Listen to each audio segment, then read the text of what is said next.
cette fin d'été, on va rentrer un peu plus souvent à la maison. Bah oui, dehors il fait froid. C'est l'occasion de s'occuper des plantes d'intérieur.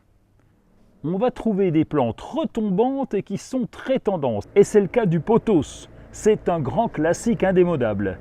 Il est très apprécié pour sa croissance rapide et sa grande tolérance aux erreurs d'arrosage et au manque de lumière. Ses feuilles en forme de cœur, souvent panachées de vert ou de blanc ou alors de jaune, apportent de la lumière aux coins les plus sombres de la maison.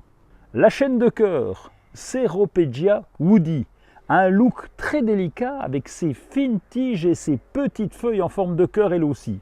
C'est une plante au charme discret qui est idéale pour les suspensions. Le lierre est un grand classique qu'on va trouver dedans ou alors dehors en fonction des variétés. Il y a des nouveaux lierres aux feuilles panachées de blanc ou de jaune qui sont très tendance. Alors lui, il est facile à vivre, il supporte bien la mi-ombre et peut transformer un espace de manière spectaculaire, notamment sur le haut d'un meuble.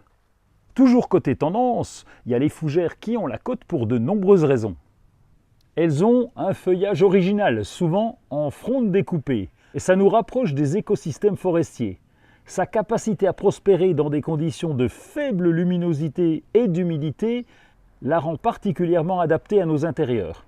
On adore la fougère de Boston, Nephrolepis exaltata.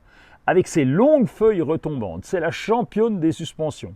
Elle est non seulement décorative, mais aussi une excellente plante dépolluante, à ce qu'on dit. La fougère nid d'oiseau, Asplenium nidus, elle a un feuillage d'un vert intense et brillant. Ce feuillage est disposé en rosette.